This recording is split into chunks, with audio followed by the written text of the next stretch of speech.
প্রিয় শিক্ষার্থী বন্ধুরা, আসসালামু আলাইকুম। স্বাগতম জানাচ্ছি বাংলাদেশ শিক্ষা বার্তার নতুন একটি ভিডিওতে। 2024 সালের এইচএসসি পরীক্ষার্থীদের জন্য দারুণ একটি সুখবর। তো তোমরা এইচএসসি পরীক্ষার্থীরা চেয়েছিলা যে তোমাদের যে রেজাল্টটি প্রকাশ করা হবে সেটি সাবজেক্ট ম্যাপিং করা হবে তোমাদের জেএসসি এবং এসএসসি থেকে। এটা কিন্তু বলেছিল শিক্ষা বোর্ড বা শিক্ষা মন্ত্রণালয়। কিন্তু তোমরা চেয়েছিলা যে তোমাদের এসএসসি পরীক্ষার রেজাল্টের ভিত্তিতে 100% সাবজেক্ট ম্যাপিং করুক। তো তোমাদের এর আগে বলা হয়েছিল 25% জেএসসি এবং 75% এসএসসি। কিন্তু এইবার কিন্তু শিক্ষা মন্ত্রণালয় থেকে নির্দেশনা দেওয়া হয়েছে যে তোমাদের এইচএসসি পরীক্ষার ফলটা কিন্তু সম্পূর্ণ এসএসসির নাম্বারের উপর ভিত্তি করে কিন্তু দেওয়া হবে। অর্থাৎ তোমাদের যে সকল পরীক্ষাগুলো হয় নাই, অর্থাৎ স্থগিত হয়েছে, সেই সকল পরীক্ষা তোমরা এসএসসি তে যে নাম্বার পেয়েছিলা এই পরীক্ষাতেও কিন্তু সে নাম্বারই পাবা। তো এভাবে কিন্তু তোমাদের এসএসসি পরীক্ষার রেজাল্ট অনুযায়ী এইচএসসি পরীক্ষার রেজাল্টটা কিন্তু তোমরা কিন্তু নির্ণয় করতে পারবা, শুধু যেসব পরীক্ষা তোমরা দিয়েছো সেসব পরীক্ষাগুলো বাদে। যেমন ধরো তোমাদের রসায়ন পরীক্ষা, তারপরে ধরো তোমাদের পৌরনীতি বা অর্থনীতি পরীক্ষা, এগুলো তোমরা দাওনি, এসব পরীক্ষায় তোমরা এসএসসি তে যে নাম্বারটা পেয়েছিলা এখানেও কিন্তু সেই নাম্বারটাই পাবা। তো তোমাদের আরেকটা বিষয় হচ্ছে যে তোমাদের যারা গ্রুপ চেঞ্জ করেছ তাদের নাম্বারটা কিভাবে দেওয়া হবে সে বিষয়টি নিয়েও আজকে আলোচনা থাকবে শেষের দিকে। তো যাই হোক, তোমাদের নিউজটি কি প্রকাশিত হয়েছে সেটি আমি তোমাদের পড়ে শোনাচ্ছি। এটি কিন্তু বাংলাদেশের জনপ্রিয় যতগুলো টেলিভিশন রয়েছে, যতগুলো সংবাদ মাধ্যম রয়েছে সবগুলোতে প্রকাশিত হয়েছে। তো আরটিভিতে দেখো নিউজ প্রকাশিত হয়েছে যে এইচএসসির বাতিল পরীক্ষার ফল যেভাবে। তো এখানে বিস্তারিত বলা আছে, আর এটি 25 তারিখের নিউজ। তো আবার দেখো জাগো নিউজে বলা হয়েছে এইচএসসির বাতিল পরীক্ষার ফল হবে শুধু এসএসসির নম্বরের ভিত্তিতে, এবং এটিও কিন্তু 25 তারিখের নিউজ কিন্তু। তো নিউজটি তোমাদের পুরোপুরি পড়ে শোনাচ্ছি।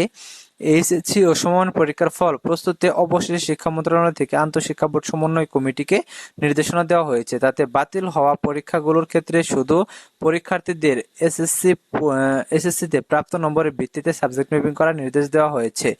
বুধবার সেপ্টেম্বর মন্ত্রণালয়ের মাধ্যমিক উচ্চ মাধ্যমিক বিভাগের জ্যেষ্ঠ সহকারী সচিব মোহাম্মদ ইয়ানুর রহমানের সই করা চিঠিতে নির্দেশনা দেওয়া হয়।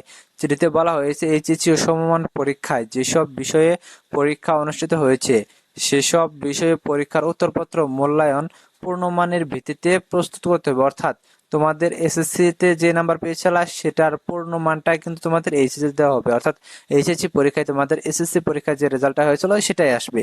তারপর আরো বলেছে, সেসব বিষয়ের জন্য সংশ্লিষ্ট পরীক্ষার্থী স্ব স্ব এসএসসি ও সমান পরীক্ষার ফলাফলকে শতভাগ বা 100% ভিত্তি করে সাবজেক্ট ম্যাপিং পদ্ধতি ব্যবহার করে ফল প্রস্তুত করতে হবে, এটা কিন্তু নির্দেশনা দেওয়া হয়েছে। তো দেখো তারপরে বলেছে, ফল প্রস্তুতের ক্ষেত্রে এই দুটি নির্দেশনা মেনে এইচএসসি ও সমমানের ফল প্রস্তুত করে পরবর্তী প্রয়োজনীয় ব্যবস্থা গ্রহণের জন্য আন্তঃশিক্ষা বোর্ড সমন্বয় কমিটিকে নির্দেশক্রমে অনুরোধ করেছে শিক্ষা মন্ত্রণালয়।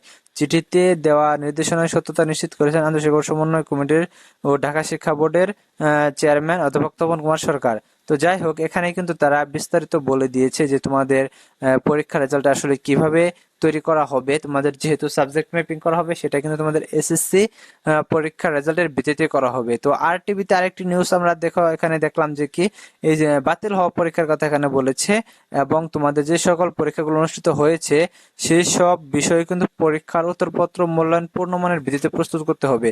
অর্থাৎ তোমাদের যেসব পরীক্ষাগুলো হয়েছে 100 নম্বরের পরীক্ষা, 100 নম্বরের ভিত্তিতে কিন্তু সেগুলা কিন্তু প্রস্তুত করতে হবে, এবং তোমাদের সকল পরীক্ষা খাতাগুলা কিন্তু দেখা হবে। এবং তোমরা যে যে সকল বোর্ডে, অর্থাৎ যে বোর্ডে থাকো না কেন, তোমরা যে কয়টি পরীক্ষা দিয়েছো সকল পরীক্ষার খাতাগুলো কিন্তু তোমাদের মূল্যায়ন করা হবে। তো আসো, এখন বিষয় হচ্ছে যে তোমাদের এইচএসসি পরীক্ষার্থীদের একটি কমন প্রশ্ন, যে তোমরা যারা গ্রুপ চেঞ্জ করেছ তাদের রেজাল্টটা কিভাবে দেওয়া হবে। আসলে গ্রুপ চেঞ্জের ক্ষেত্রে কিন্তু রেজাল্ট এমন ভাবে দেওয়া হবে, যেমন ধরো তোমরা সায়েন্স থেকে তোমরা কমার্সে এসেছো, ধরো তোমাদের পদার্থ বিজ্ঞানের পরিবর্তে তোমাদের কমার্সের যে গ্রুপ সাবজেক্ট রয়েছে, ধরো ফিন্যান্স, তো তোমাদের পদার্থ বিজ্ঞানের যে নাম্বার পেয়েছিল তোমাদের ফিন্যান্সে ওই নাম্বার দেওয়া হবে।